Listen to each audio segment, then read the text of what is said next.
আমি আবির। আজ আপনাদের সাথে শেয়ার করব আমার জীবনের আনন্দের একটি মুহূর্ত। আমি তখন ইন্টার প্রথম বর্ষের ছাত্র। দিলরুবা ম্যাডাম ছিলেন আমাদের কলেজের সবচেয়ে সুন্দরী ম্যাডাম। অপরূপ এই সুন্দরী ম্যাডামকে দেখে কলেজের সকল ছাত্র ক্রাশ খেতে বাধ্য হয়েছে। এই ম্যাডামের ক্লাস সবসময় হাউসফুল থাকে। শুধুমাত্র ম্যাডামকে দেখার জন্য আমরা কলেজে যেতাম। তিনি আমাদেরকে ইংরেজি পড়াতেন। অসম্ভব সুন্দরী দিলরুবা ম্যাডামের পা পর্যন্ত চুল ছিল। পাতলা শাড়িতে ম্যাডামকে তামিল সিনেমার নায়িকাদের মতো লাগত। পরে অবশ্য একদিন জানতে পারলাম ম্যাডাম বিবাহিতা।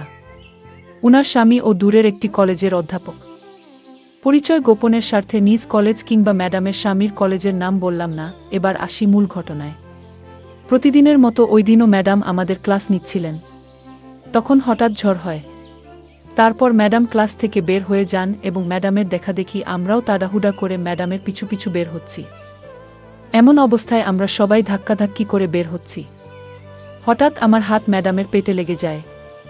তখন সাথে সাথে ম্যাডাম পিছনে তাকিয়ে আমাকে দেখেন, কিন্তু কিছু না বলে বের হয়ে যান। আর আমি ভয়ে কুঁকড়ে যাই। কিন্তু বিশ্বাস করেন, ম্যাডামের পেটটা এত নরম ছিল যে মনে হচ্ছিল ওটা তোলার বালিশ ছিল। ওই দিন বাসায় এসে ম্যাডামের কথা মনে পড়ল। দিলরুবা ম্যাডামের পেট অনেক নরম। ম্যাডামের কথা মনে করে রাতে আর ঘুম হলো না। পরদিন কলেজে গিয়ে ম্যাডামের সাথে কয়েকবার দেখা হলো। ম্যাডাম বারবার আমার দিকে তাকাচ্ছিলেন।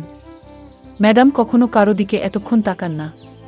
আমি তার দৃষ্টি লক্ষ্য করলাম। আমি ভাবলাম ম্যাডাম হয়তো আমাকে খারাপ ভাবছেন। আমি ম্যাডামের কাছে গিয়ে ক্ষমা চেয়ে আসলাম। ম্যাডাম মুচকি হাসি দিয়ে চলে গেলেন। কিন্তু ম্যাডামের পেটে হাত লাগার পর থেকে তার প্রতি আমার একটা টান বাড়তে লাগলো। নানাভাবে তার দৃষ্টি আকর্ষণ করতাম। আমি তার ক্লাসে সবার আগে খাতা দিতাম। একটু সিরিয়াসভাবে ম্যাডামের ক্লাসের পড়া দিতাম। কাজেই ম্যাডাম আমাকে ভালোভাবে চিনে গেলেন। আমি ক্লাসে ম্যাডামের উপর থেকে চোখ সরাতে পারতাম না। তার শরীরের প্রতিটি ভাঁজ আমি লক্ষ্য করতাম। ভাবতাম এরকম মেয়েদের জামাই হতে হলে কি করতে হবে। যাই হোক, ম্যাডাম আমার নাম জানতেন। আমি আবার একটু চুপচাপ থাকতাম। কিন্তু আগের চেয়ে আমার সিরিয়াসনেস বেড়ে গেল। আমাদের কলেজের নিয়ম ছিল একদিন না আসলে ৭০ টাকা জরিমানা। আর আমি আমার পরিবারের সাথে বেড়াতে যাওয়ার কারণে অনেক দিন আসতে পারিনি। তাই জরিমানা মওকুফ করানোর জন্য ম্যাডামের কাছে গেলাম। ম্যাডাম শিক্ষক রুমে একা বসেছিলেন। আমি ঢুকতেই বললেন, কি হয়েছে আবির? আমি বললাম, জরিমানা মাফ করতে এসেছি। ম্যাডাম বললেন, কত টাকা?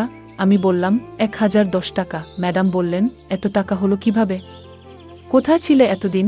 আমি বললাম, পরিবারের সাথে বাইরে বেড়াতে গেছিলাম ম্যাডাম। তারপর ম্যাডাম বললেন, যাও, ছুটির পর দেখা করো। তারপর আমি ক্লাসে চলে গেলাম এবং কলেজ ছুটির পর ম্যাডামের কাছে গেলাম।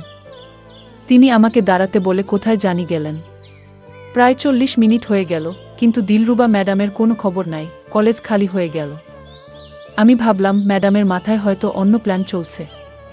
এমন সময় দেখি ম্যাডাম আসলেন আর আমাকে বললেন, এই বইয়ে সাইন করো। তারপর ম্যাডাম বললেন, বাসা কোথায়? আমি জায়গার নাম বললাম। ম্যাডাম বললেন, চলো, আমি তোমাকে ওই জায়গায় নামিয়ে দেব। তখন আমি মনে মনে অনেক খুশি, কিন্তু বাইরে একদম নর্মাল ভাবে ছিলাম। তারপর রিক্সাতে বসতে গিয়ে ম্যাডামের শরীরে আমার শরীর লাগতেই আমার কেমন জানি অনুভূতি হলো। আমি কি করব ভেবে পেলাম না। ম্যাডাম দেখলে কি বিচ্ছিরি ব্যাপার হবে, তাই আমি হাত দিয়ে শক্ত করে রিক্সার এক সাইডে চেপে বসলাম। কিন্তু সাথে সাথেই ম্যাডাম বললেন, তুমি ওদিকে সরে বসলে কেন? পরে যাবে তো। এদিকে সরে এসো। তিনি বললেন, লজ্জার কিছু নেই। পুরুষের এই একটাই সমস্যা। এখন বলো, তোমার বাড়িতে কে কে আছে? আমি লজ্জায় কিছু বলতে পারছিলাম না। ম্যাডাম বললেন, বাবা মা আছে বাসায়। আমি বললাম, না, তারা গ্রামে থাকে। আমার বাসার সামনে চলে আসলাম। ম্যাডাম আমাকে তার নাম্বার দিলেন।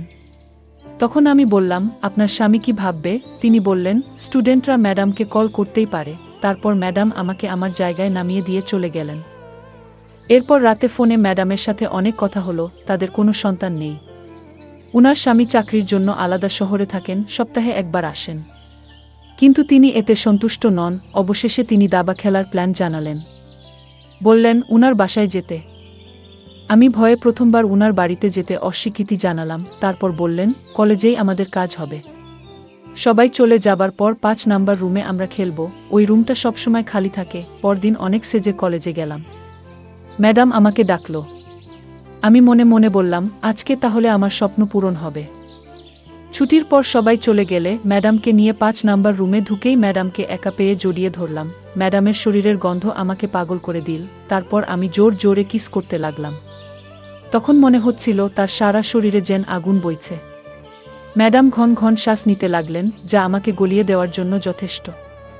এভাবে একে অপরকে আদর করতে করতেই ১০ মিনিট কেটে গেল।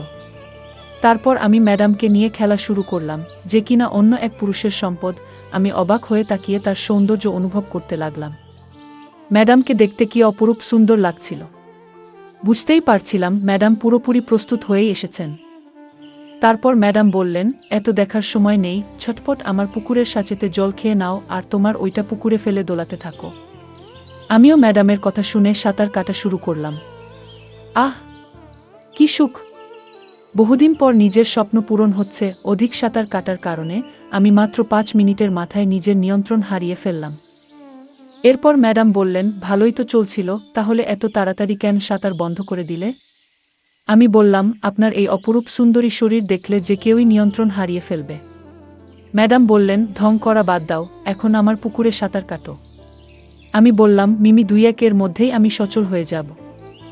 তখন ম্যাডাম বললেন, কলেজে এত সময় নাই, এখন চলো। তুমি সন্ধ্যার পর আমার বাড়ি এসো।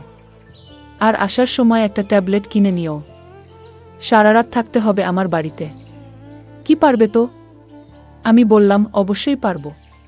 তারপর এসব বলে আমরা রেডি হয়ে কলেজ থেকে বেরিয়ে পড়লাম। গাড়িতে বসে ম্যাডামের হাতে হাত রেখে কিছু দূর যেয়ে আমি নেমে পড়লাম আর বললাম, সন্ধ্যার পর আসছি। ম্যাডাম বললেন, যত তাড়াতাড়ি পারো চলে এসো, আমি অপেক্ষায় থাকব। কিন্তু আমি বললাম, আচ্ছা।